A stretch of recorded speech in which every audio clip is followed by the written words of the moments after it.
दोस्तों, welcome to Vidya home. आज हम आपके लिए लेकर आए हैं लॉ ऑफ कॉन्ट्रैक्ट में communication and condition of acceptance, स्वीकृति की संसूचनाएं और शर्तें। संविदा अधिनियम में स्वीकृति एक आवश्यक तत्व है। स्वीकृति के लिए निम्न संसूचनाओं और शर्तों का होना आवश्यक है। नंबर 1, स्वीकृति को संसूचित किया जाना आवश्यक है। यदि स्वीकृति की सूचना प्रस्तावक को नहीं दी जाती है तो करार का निर्माण नहीं हो सकता। उदाहरण, फेल्ट हाउस बनाम विंडलेवाद में वादी ने अपने भतीजे को पत्र भेजा कि वह उसका घोड़ा 30 पाउंड में खरीदना चाहता है और यदि प्रस्ताव का उत्तर नहीं दिया तो वह समझेगा कि 30 पाउंड में घोड़ा उसका हो गया। भतीजे ने प्रस्ताव का उत्तर नहीं दिया। भतीजे ने नीलामकर्ता प्रतिवादी को घोड़ा न बेचने का आदेश दिया, परंतु प्रतिवादी ने गलती से घोड़ा बेच दिया। न्यायालय ने वाद को खारिज करते हुए कहा कि भतीजे ने अपनी स्वीकृति की सूचना चाचा को नहीं भेजी और वादी व भतीजे में कोई संविदा नहीं हुई। कोर्ट ने आगे कहा कि स्वीकृति की संसूचना प्रस्तावक को या उसके अधिकृत एजेंट को दी जानी चाहिए। प्रस्ताव करने वाला यह शर्त नहीं लगा सकता कि जिसको प्रस्ताव किया जा रहा है वह उसे स्वीकार नहीं करता है तो उसे इनकार करे। नंबर 2, स्वीकृति की संसूचना केवल स्वीकर्ता या उसके अधिकृत अभिकर्ता द्वारा ही दी जानी चाहिए। प्रस्ताव पर स्वीकृति केवल उस व्यक्ति द्वारा दी जानी चाहिए जो प्रस्ताव पर समझौता करने का इच्छुक है, न कि किसी अन्य व्यक्ति द्वारा। स्वीकृति स्वयं स्वीकर्ता खुद दे सकता है या उसका अधिकृत एजेंट। उदाहरण, पावेल बनाम ली वाद में वादी एक स्कूल में प्रधानाध्यापक के लिए आवेदक था। स्कूल की प्रबंधक समिति ने उसको चुन लिया, लेकिन इसकी सूचना उसको दफ्तर से नहीं दी गई। समिति के एक सदस्य ने अनौपचारिक तौर से उसको नियुक्ति की सूचना दे दी, परंतु बाद में किसी दूसरे व्यक्ति को इस पोस्ट के लिए चुन लिया गया। वादी ने संविदा भंग का वाद डाला। निर्णय हुआ कि वैध संविदा का निर्माण नहीं हुआ क्योंकि नियुक्ति की स्वीकृति की सूचना स्वीकर्ता या स्कूल के अधिकृत एजेंट द्वारा नहीं दी गई। नंबर 3, स्वीकृति स्पष्ट या उपलक्षित हो सकती है। जब स्वीकृति स्वीकर्ता द्वारा मौखिक या लिखित शब्दों में दी जाती है तो स्पष्ट या व्यक्त कहलाती है, किंतु जब स्वीकृति स्वीकर्ता के आचरण से प्रकट होती है तो यह अस्पष्ट या लक्षित होती है। उदाहरण, क्लर्क बनाम अर्ल ऑफ डुनरावेन 1879 वाद में नाव की दौड़ प्रतियोगिता में यह नियम था, प्रतियोगिता के दौरान हानि के लिए उत्तरदायी प्रतियोगी होंगे। सांतानिया भी एक प्रतियोगी था। सावधानी से नाव चलाते समय उसने अन्य नाव को टक्कर मारी, जिससे बाल्यकारी की नाव डूब गई। दोनों प्रतियोगी दौड़ के नियम से बाध्य थे, इसलिए कोर्ट ने फैसला दिया कि सांतानिया हानि की पूर्ति के लिए बाध्य था। इस वाद में पक्षकारों ने लिखित में या बोलकर सहमति नहीं दी थी, यह केवल आचरण की सहमति थी। नंबर 4, प्रस्ताव करने वाला स्वीकृति की संसूचना का अभित्याग कर सकता है। चूंकि स्वीकृति की सूचना प्रस्ताव करने वाले के हित में होती है, अतः वह चाहे तो उसका परित्याग कर दे। जब प्रस्ताव किसी व्यक्ति विशेष से किया जाता है तो स्वीकर्ता परिस्थितियों के अनुसार उसकी स्वीकृति 3 भिन्न तरीकों से दे सकता है। नंबर 1, मौखिक शब्दों। नंबर 2, लिखित शब्दों। नंबर 3, आचरण द्वारा। किंतु यदि प्रस्ताव सार्वजनिक रूप से या विज्ञापन के रूप में सारे संसार को दिया जाता है तो ऐसे प्रस्ताव की स्वीकृति की सूचना देना आवश्यक नहीं है। उदाहरण, कार्लिल बनाम कार्बोलिक स्मोक बॉल कंपनी 1839 वाद में कंपनी ने समाचार पत्रों में विज्ञापन दिया कि यदि किसी व्यक्ति को कंपनी द्वारा निर्मित स्मोक बॉल नामक दवाई का नियम अनुसार सेवन करने पर इन्फ्लुएंजा हो जाए तो ऐसे व्यक्ति को कंपनी 100 पाउंड का इनाम देगी। प्रस्ताव की गंभीरता को दिखाते हुए कंपनी ने बैंक में 100 पाउंड इनाम की राशि जमा कर दी। श्रीमती कार्लिल ने समय अनुसार निर्देशों का पालन करते हुए दवा ली, परंतु वह इन्फ्लुएंजा से बीमार हो गईं। उसने पुरस्कार का दावा किया। कंपनी ने बचाव में तर्क दिया कि चूंकि कार्लिल ने प्रस्ताव की स्वीकृति की सूचना कंपनी को नहीं दी थी, इसलिए कंपनी पैसे देने के लिए बाध्य नहीं है।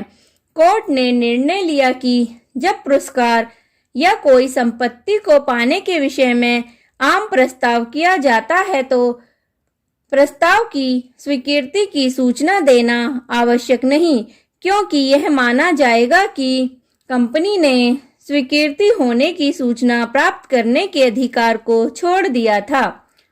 सार्वजनिक विज्ञापन द्वारा किया गया प्रस्ताव संसार के प्रत्येक ऐसे व्यक्ति को दिया गया माना जाता है जो प्रस्ताव में दी गई शर्तों को पूरा करता है, और विज्ञापन के द्वारा किए गए प्रस्ताव की शर्तों का पालन करना ही प्रस्ताव की स्वीकृति है, और उस प्रस्ताव की अलग से विधि पूर्वक सूचना देना आवश्यक नहीं।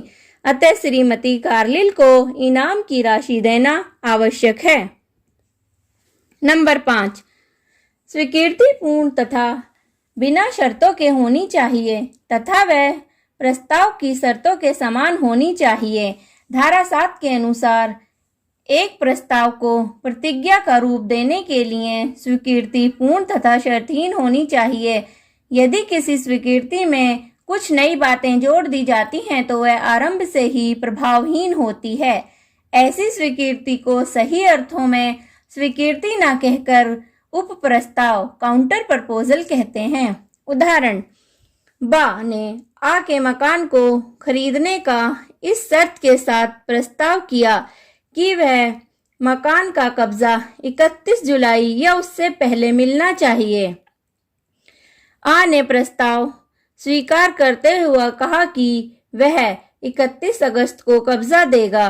निर्णय हुआ कि स्वीकृति वैध नहीं है क्योंकि उसमें शर्तों में बदलाव किया गया है, जबकि स्वीकृति व प्रस्ताव की शर्तें समान होनी चाहिए। नंबर 6, जब संसूचना का ढंग निर्धारित नहीं है तो स्वीकृति सामान्य व युक्तियुक्त ढंग से व्यक्त की जानी चाहिए। धारा 7 के अनुसार यदि प्रस्ताव में स्वीकृति की सूचना का कोई ढंग निर्धारित नहीं है तो स्वीकृति उसी प्रकार से होनी चाहिए जैसे कि आमतौर से होती है। डाक इसके लिए उचित साधन माना जाता है। नंबर 7, प्रस्ताव में स्वीकृति की सूचना देने का कोई ढंग निर्धारित है तो स्वीकृति उसी ढंग से दी जानी चाहिए। जब प्रस्ताव करने वाला स्वीकृति की संसूचना का ढंग निर्धारित करता है तो स्वीकृति उसी ढंग से की जानी चाहिए। यदि स्वीकृति का तरीका अलग है या किसी दूसरे तरीके से होती है तो स्वीकृति वैध नहीं होगी। उदाहरण, इलियासन बनाम हैंसा 1819 वाद में वादी ने कुछ आटा खरीदने का प्रस्ताव वैगन द्वारा भेजा और प्रतिवादी से प्रार्थना की कि वह उसका उत्तर भी वैगन द्वारा भेजे, परंतु प्रतिवादी ने स्वीकृति डाक से यह सोचकर भेजी कि वैगन से पहले पहुंचेगा, लेकिन पत्र डाक से वैगन के बाद पहुंचा। वादी ने आटा खरीदने से इनकार कर दिया।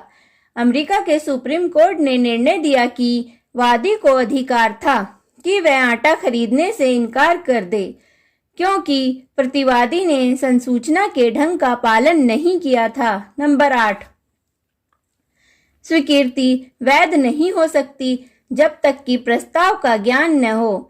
प्रस्ताव के ज्ञान के अभाव में स्वीकारकर्ता के लिए संभव नहीं है कि वह उसे स्वीकार या अस्वीकार करे। उदाहरण, लालमन शुक्ल बनाम गौरीदत्त 1913 इलाहाबाद वाद में प्रतिवादी ने अपने मुनीम को अपने खोए हुए भतीजे को तलाशने हरिद्वार भेजा।